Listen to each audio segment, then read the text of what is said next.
All right, so we'll kick things off. So first off, I'd like to introduce and welcome Karen Slaunwhite from Hope for Mental Health. So she is our special guest today. So it's an organization that is doing terrific work here throughout the province. So we want to get a chance today to sit down and have a nice chat with Karen. So we have a number of questions pre-prepared that we're going to ask Karen. And then we invite folks on the call as well as a small group, which is always great, to either put your hand up, or what's worked in the past for us, if you have a question, just pop it in the chat, and then we can just ask those questions as we go along with Karen. So we're really excited to have everybody here today to have a conversation about what great work Karen and her team are doing throughout the province. So first off the bat, I'd like to welcome Karen. Karen, thank you for coming today. And maybe just we'll just kind of kick things off. Just kind of tell us about yourself and just a little bit about the organization and the team you support before I start getting into my questions. Okay, well, thank you for inviting me to participate today. I really appreciate the opportunity. Well, a little bit about myself. I've had a long career so far. It's 30 years. And I spent my career in a number of different industries. I was in healthcare, I was in recreation, I was in insurance, home building. And over that period of time, I developed a skill set that I could bring to a nonprofit and a charity. That is hard to find for what nonprofits are able to offer in terms of compensation. But that was my idea for the last 10 years of my career. That's what I wanted to do. And I particularly wanted to work in the area of mental health because there's just such a need. And I've been impacted by many friends, family, individuals who have experienced mental health issues. So I wanted to be able to support people to work through difficulties. And so that's what brought me to the society. Oh, I can't hear you. I think your mic's on. Oh. Sorry. Okay. I gotta brush the rust off. It's been a few months since we did these. So I guess, Karen, first question that I have, since our initial conversations, the Schizophrenia Society of Nova Scotia announced a name change and a rebranding. So can you explain, or tell us a little bit more about this and the reasoning for the change for your organization? Okay. Well, 4 years ago, I started my journey with what was known as the Schizophrenia Society of Nova Scotia. And it became apparent very quickly that we supported families and individuals with a variety of mental illnesses, not just psychotic disorders. So we found the name was misleading in terms of people trying to find resources. We wanted to make it as easy as possible for people to find that support. So we went through a big process to determine, what the name would be appropriate, and to ensure that the people who were originally with the beginning of the organization could support the new name. So we were very fortunate in going through 2 rounds of focus groups with families, individuals, and the community at large. 3 different ones. We did 2 rounds. And so Hope for Mental Health came out on top as the name that represents really what we're all about. We believe that without hope, we're lost.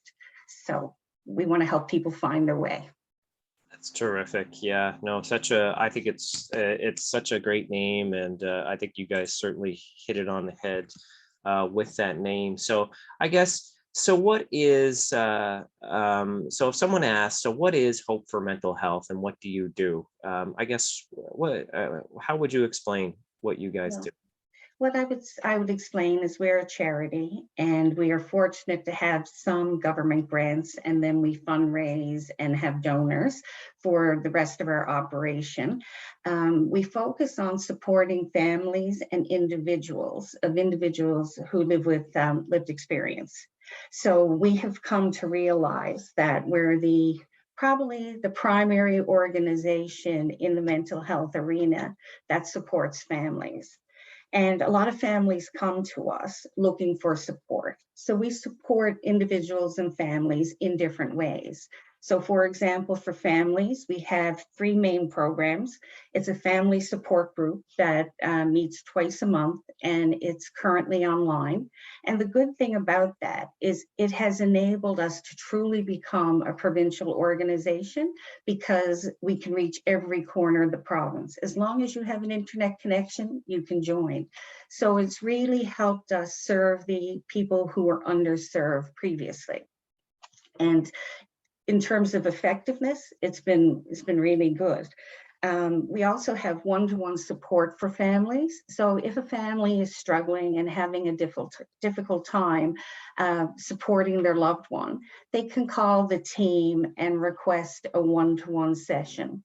So there are 3 team members, Danny Himmelman, Adrienne Power, and Jan McKinnon, who will provide this one-to-one support via phone or through Zoom. And it's amazing the testimonials we have received from people who have received the support. The team are really making a difference. And I have to say, I couldn't work with more incredible people. One other support program we provide is called Families Matters in Mental Health. And this is a program that was open, is a good example of why we needed to change the name. Because we had people all across the province who had loved ones with different diagnoses, and they saw Schizophrenia Society and would say, my family member doesn't have that, or I don't have that, so they won't be able to help me. So that was a catalyst to drive the reason for change. And so this is an 11-week program that's facilitated with family members by 3 facilitators. So one would be a family member, and 2 of the facilitators are clinicians with the health authority. So the whole purpose of the program is to help the families develop skills so they can better support their loved one. And then on the individual side, we have a community living program, which we haven't been able to expand in the last 2 years as a result of what's happening in the housing market. Accessibility, affordability are things, availability are just really big challenges. So we're trying to partner with other organizations to try to find some solutions. So the community living program is a program where individuals who live with mental illness can apply to be part of the program. And so what we do is we match up participants with each other to be roommates. And then we go in and we provide support to ensure that they're doing well. And so we'd really like to be able to grow this program, because it's really incredible to see what can be achieved by support. Because you might notice on our tagline, with support, anything is possible. And we truly believe that. So this is one of our great desires, I should say.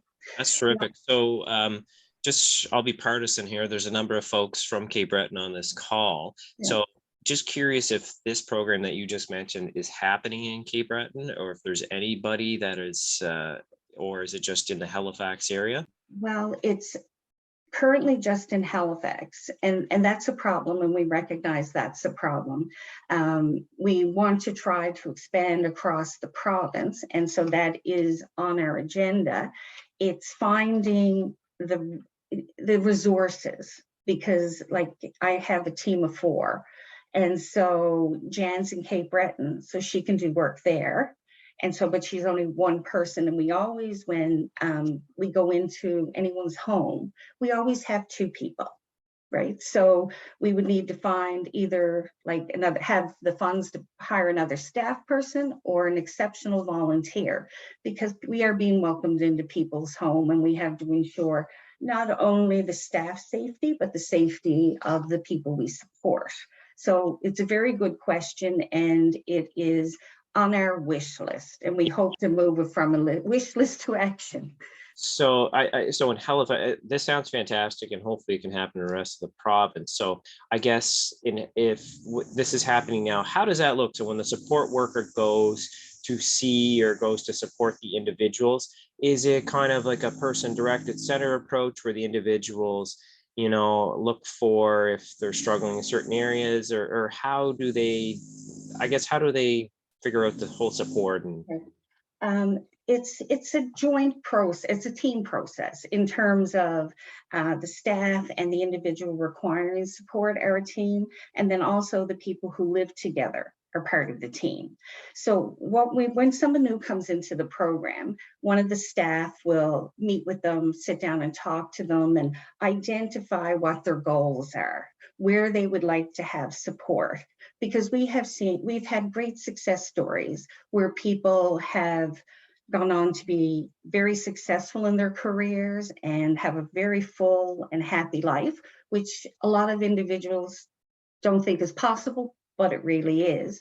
So say, for example, somebody they want to get their GED. Somebody else's goal may be they just want to be able to get up early in the morning. So it's very individual. But then the team also goes in to help with things like cleaning the apartment.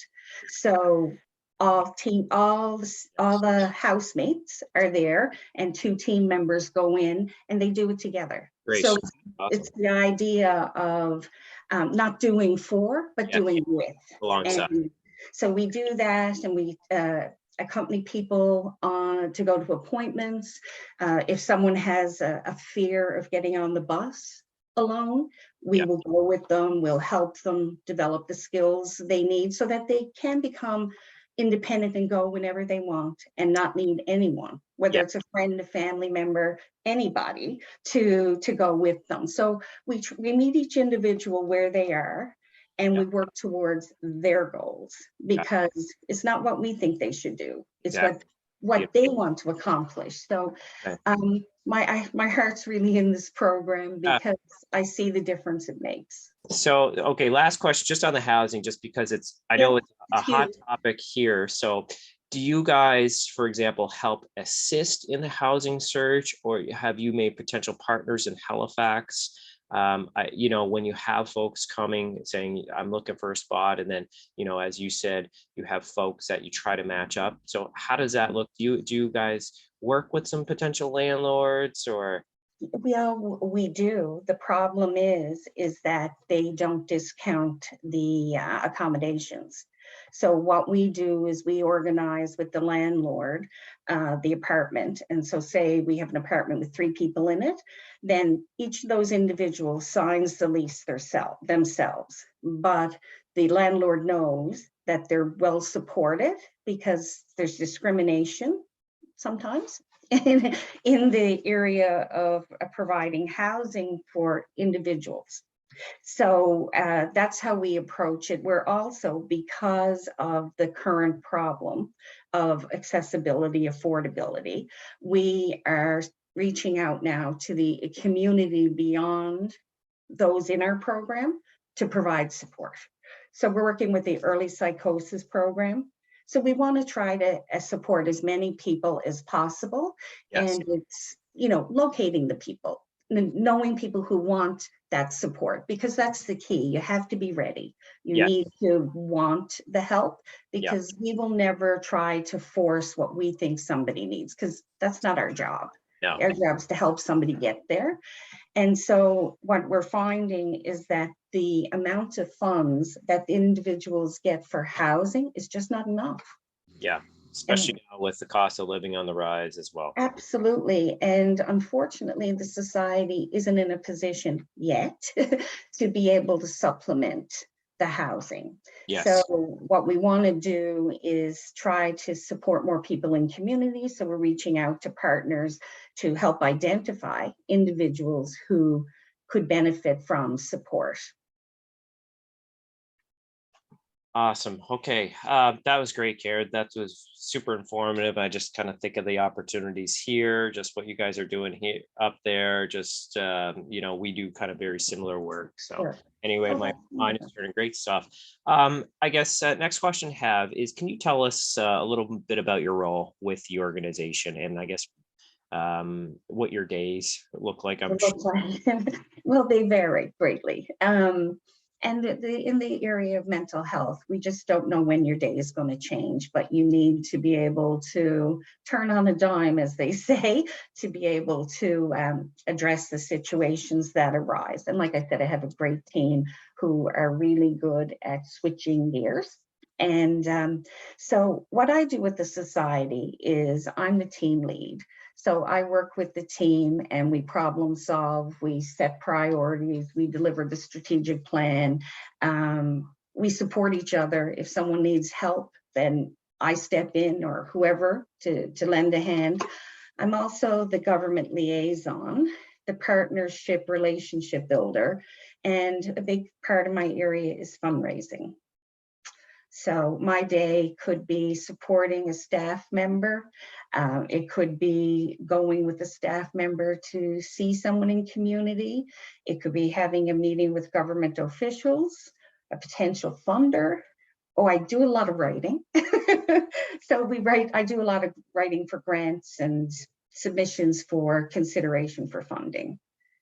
Yeah, it's no, I can definitely relate, and it just being in this world, you wear a lot of different hats. So You uh, do indeed. But everyone, it's my dream job. yeah, everyone can attest, right? It's we're not in it for the paycheck. It's to make an impact in the participants' lives. So um, just next question, Karen, have is in your there was a recent news release that stated a critical need for support across the province. So what changes have you seen that have been positive in the last number of years in your sector?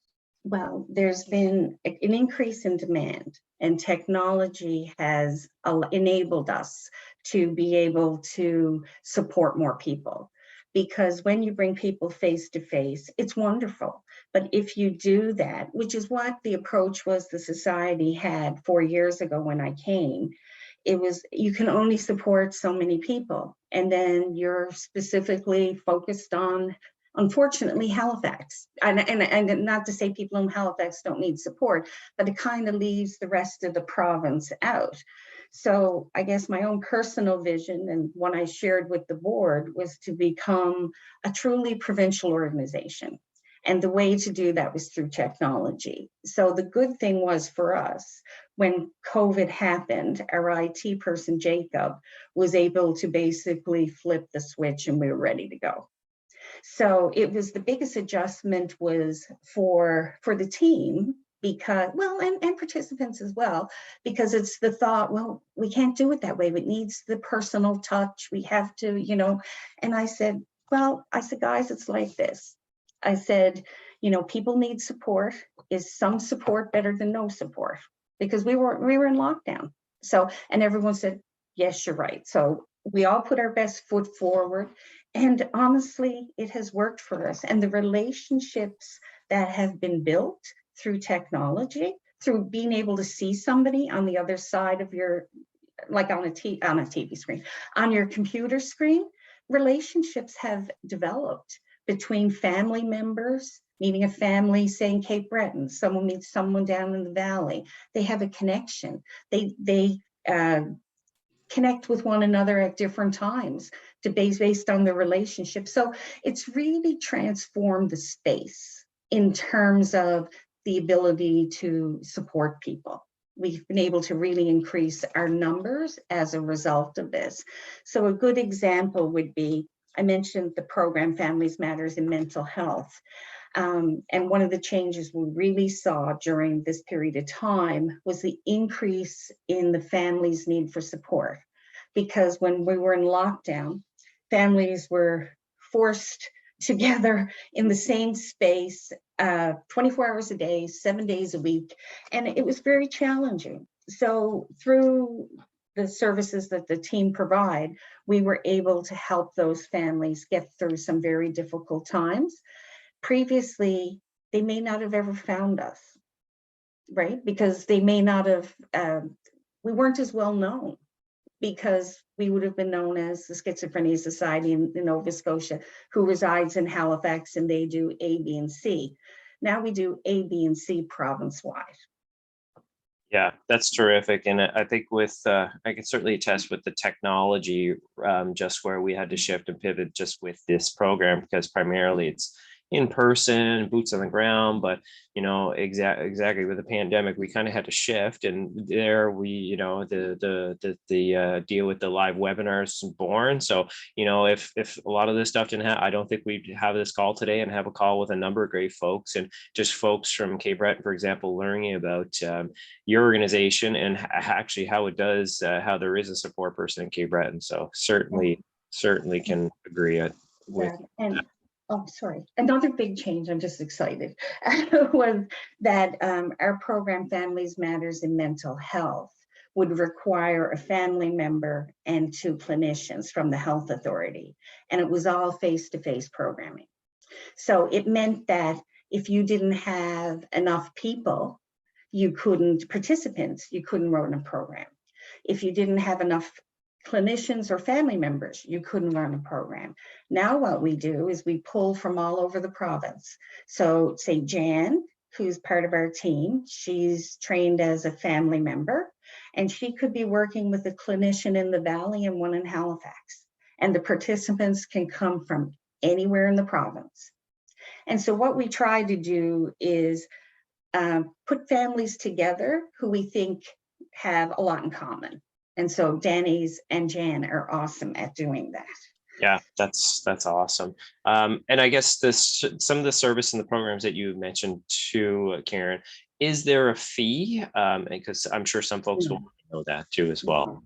Everything that we do is free of charge. Now, the only thing that we would charge for would be when we hold an annual conference.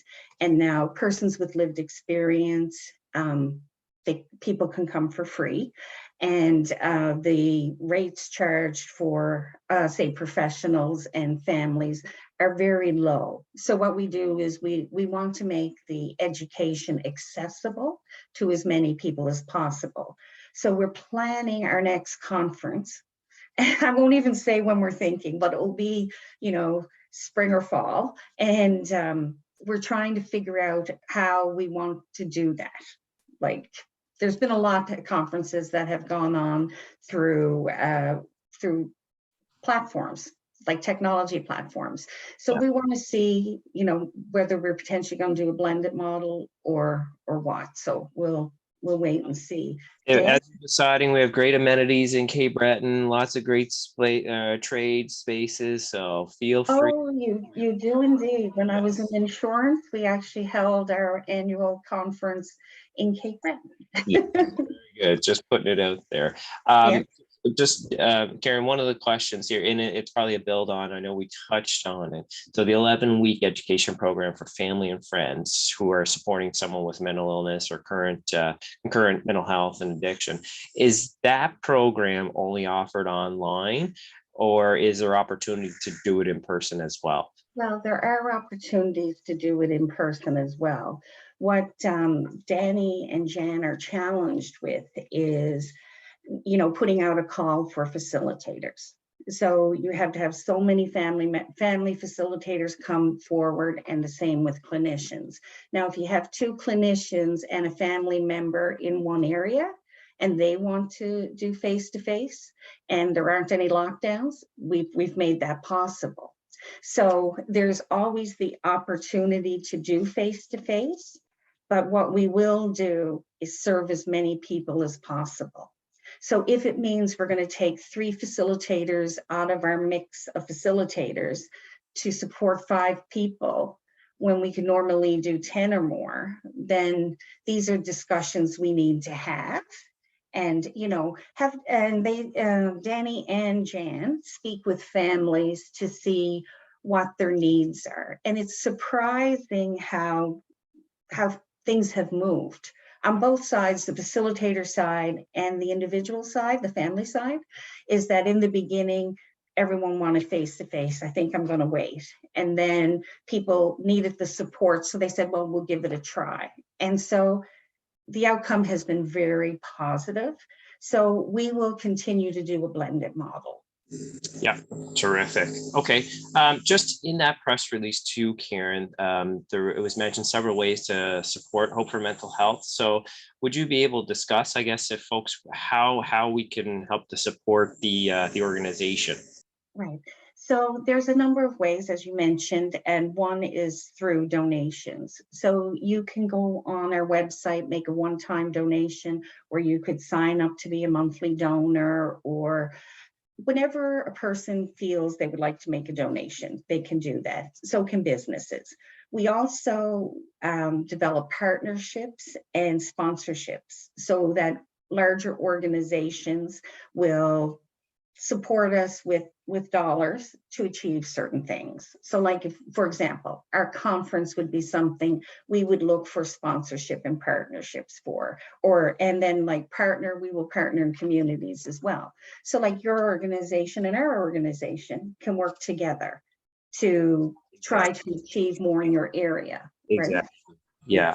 Yeah, no, exactly. And then you mentioned too, I guess some of the government funding that you receive, is that based provincial or is it federal that you're receiving funding? It's provincial funding. Yeah. So there's a process that you have to go through. It's quite rigorous and rightly so. And then the government reviews your submission and determines what level of funding you qualify for. So I've been very grateful and thankful because prior to 4 years ago, we didn't have government funding. So now we do. So that's a real partnership for us. Yes. Which is really important because, the clinician side and the community side are working together for the betterment of individuals and families. Yeah, and I think too, what also with this new government that has come in, where they've established a new office for mental health, and I think that will hopefully bode well for you guys as well. Absolutely, great. Yeah. So it's a really good step. I have to say we were very fortunate in the liaison we had with the overall Department of Health, and when the changes were made, that just continued. And so we have great people supporting us out of the Office of Addictions and Mental Health. That's awesome. That's true. The last way that you can, not the last way, I guess, but the final one that I'll mention is volunteering, is to become a volunteer to support, individuals and families. So. Yeah, that's awesome. And there's a couple questions in the chat, which is great. Okay. So I'm coming to the end of just kind of our preset questions for the webinar, everybody. So we're going to get to those questions. Thank you so much. It's always great to have questions. So Karen, just a couple more I have before we kind of wrap things up, and then just take questions for the audience here. So I guess if you could just maybe tell us about some of the things that you enjoy in your role working for the organization. One of the things I enjoy tremendously is meeting the people we support and seeing the difference that the team make, and being able to support an increased number of people year over year.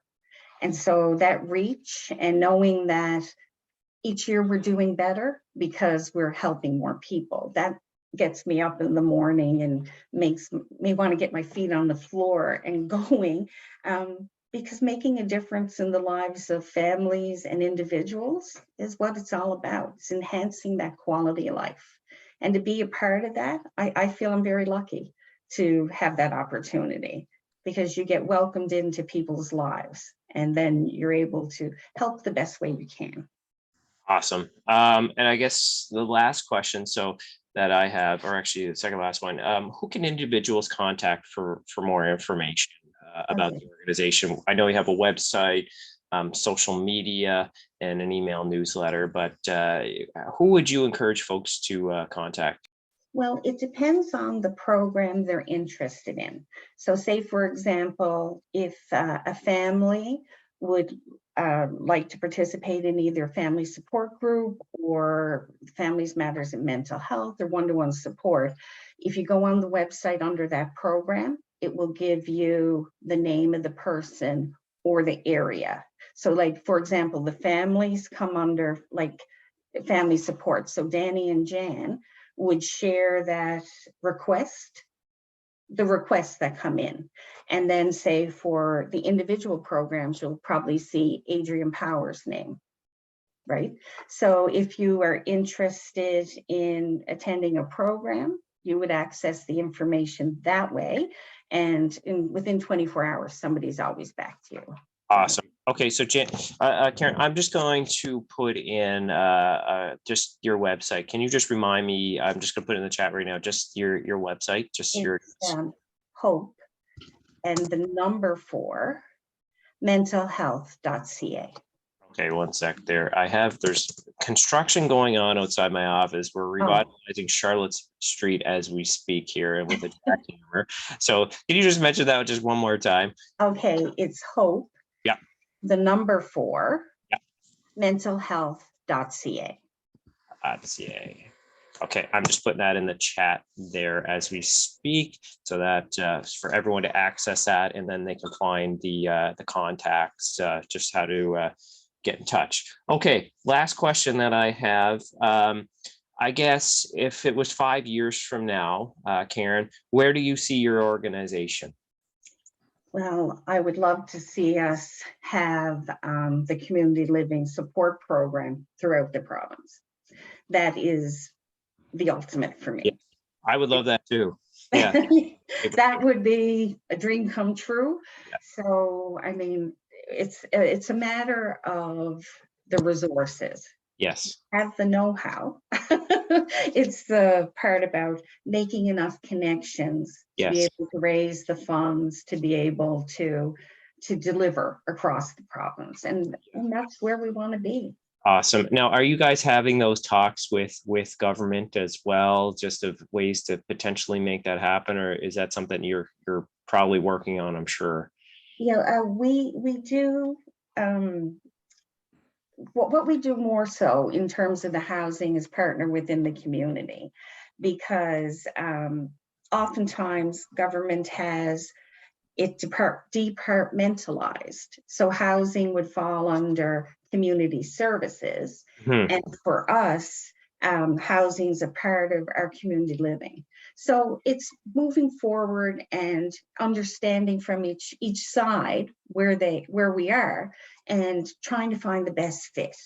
Yeah. So we welcome partners. Like anybody who ever wants to sit down and talk to us, well, we're here. And I'm hoping that we'll be able to generate enough of corporate goodwill that in 5 years' time, we could be where we dream to be. It may take a little longer, but 5 years, if we could do it, that's what I dream for. Terrific. Well, it's a marathon. It's certainly not a sprint. So it sounds like just the work you guys are doing, it's tremendous. And then, hopefully within the 5 years, we'll see that there's certainly a need. So, so that's awesome, Karen. So I have some questions just from the chat here. So just want to ask those questions. Folks are very curious. So first question I have here, Karen, is do you need a referral? And this is more based from someone with CB, and should that person contact this Breton contact if they're from Breton? Well, they can do that. That would probably be the best in terms of getting fast tracked.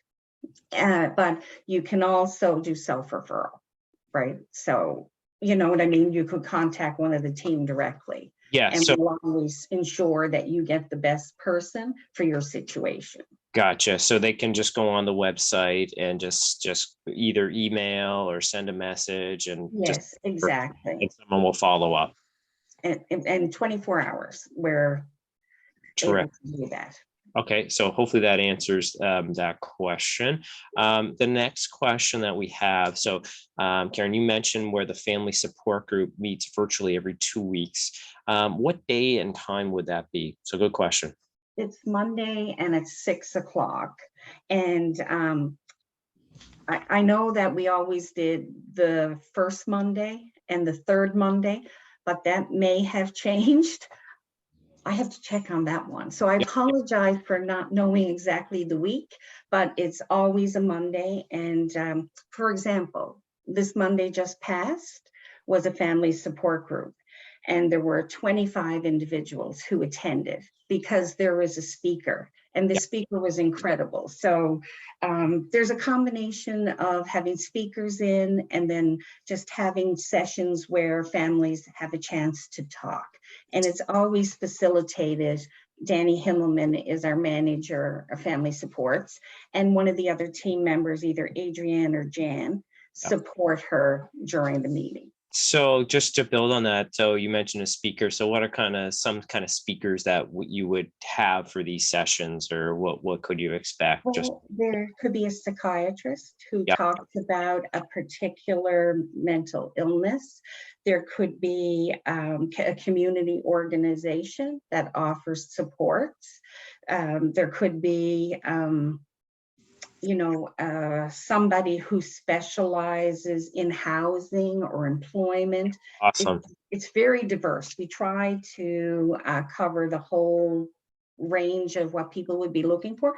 And Danny always asks families, because it's good to ask, what is it you need? Because that's what we want to deliver. And there's one important thing I should say is we have a program, it's called The Navigator, and it lives on our website. So it's on the homepage. And if you go there, what you can do is find programs and services available in your community. So you can pick a radius, how far you're willing to travel. And you can pick like a category, say you're looking for housing or food security or social support, and then it will populate per your area. Great. And I guess, and that's you guys who are kind of taking care of populating that data? Oh, yes. And it's an ongoing process, because oftentimes as soon as data goes in, it changes, but we're constantly trying to keep that. And anytime anyone has a suggestion, we're more than happy to look at the suggestion, vet it, make sure that it's a credible resource, because we wouldn't want to be sending or referring people to organizations that lacked credibility. No, that's terrific. And that's another value add, certainly, with your organization and the website. So hopefully everyone on the call check that out. And that's something that I'm sure we can refer participants we work with or individuals to check that out. I'm just learning that now, so that's terrific. Okay, wonderful. So I'll do one last shout out if there's any questions just on the chat, or even if someone wants to pop on just to chat quickly or ask Karen a question, now is the time.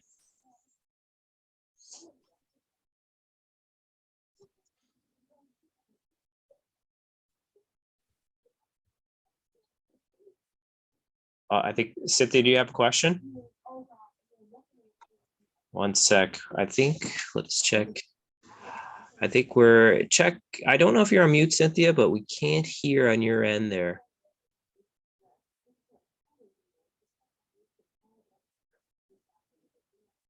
No, we're not. We can't hear. If you want to write your question in, we'll get Karen to answer that.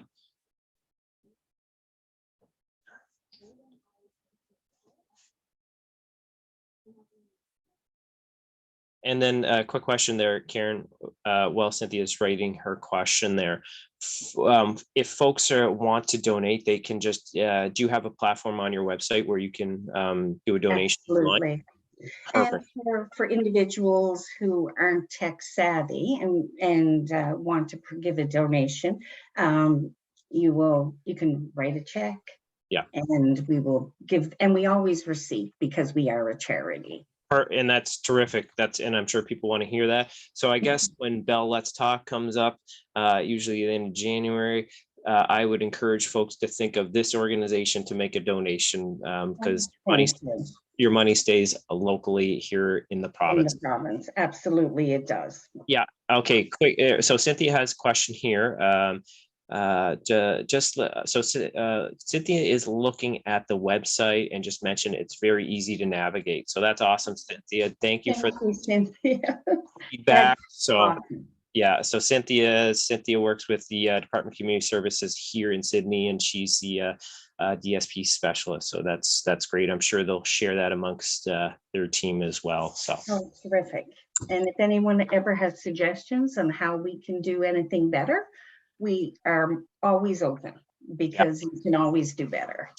yeah, no, Karen, this has been super informative. I was looking forward to this this webinar the last number of days, just to get to know about your organization, just what it's offering across the province. So want to certainly from here at our person directed pilot program, certainly thank you for the great work you're doing, and kind of opens hopefully more avenues where we can look to work together in the future. Just my brain's turning with lots of ideas right now. So it's I could speak for everyone on this call. It was great to have you here today, and just share the good work that your organization's doing, and just I guess ways we can maybe and hopefully work together in the future with some of our participants in your organization.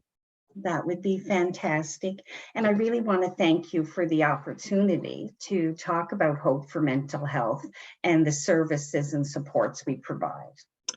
Terrific. So if there's no other further questions, everybody, we're getting a lot of thank yous. Karen, just it sounds like it seems like everyone enjoyed the presentation. I know, and again, we did as well. So hopefully you'll see some referrals or see some folks reaching out to the just from the CB region here. So just want to wish you all the best, and hopefully I'm sure we'll connect again. So keep up the good fight, and take care, and up in your neck of the woods there. And you too. And I look forward to an ongoing relationship. Awesome. Great. Okay. Great day. Thanks, everybody. Have a great day. Bye now. Bye.